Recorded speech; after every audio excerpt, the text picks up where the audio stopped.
আসসালামু আলাইকুম, welcome to moon lifestyle BD. আজকে আমি আপনাদের সাথে শেয়ার করব আমাদের আজকের ইফতার প্রস্তুতি। আজকে ইফতারের জন্য বানাচ্ছি পেঁয়াজু, আলুর চপ, বেগুনি আর ডিমের চপ।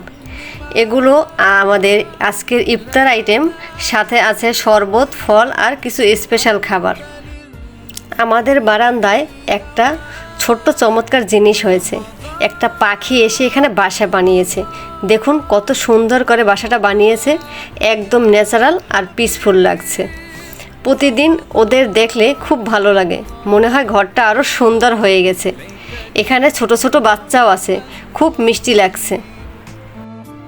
সেহরি শেষ করার পর আমি আমার মেয়েকে একটু পড়াই। এই সময়টা খুব শান্ত থাকে, তাই পড়ার জন্য ভালো লাগে। ও এখন পড়াশোনা করছে, আমি পাশে বসে হেল্প করছি। ছোট ছোট করে পড়ালে ও সহজে বুঝতে পারে।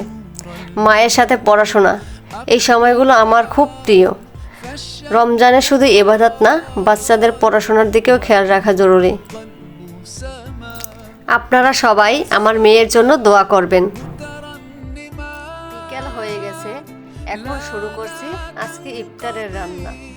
আজকে কয়েকটা মজার আইটেম বানাবো। প্রথমে বেসন রেডি করে নিচ্ছি পেঁয়াজু, বেগুনি, আলুর চপের জন্য। সব উপকরণ সুন্দর করে মিশিয়ে নিচ্ছি। এখন একে একে ভেজে নিচ্ছি পেঁয়াজু, বেগুনি, আলুর চপ, ডিমের চপ। গরম গরম দেখতে অনেক সুন্দর লাগছে। আমার মেয়েও আজকে খুব এক্সাইটেড ইফতার নিয়ে। সব কিছু রেডি, এখন ইফতার পরিবেশন করছি। দেখতে অনেক সুন্দর লাগছে, আলহামদুলিল্লাহ। সব খাবার টেবিলে সাজিয়ে ফেললাম। আজকে ইফতার দেখতে খুব সুন্দর লাগছে।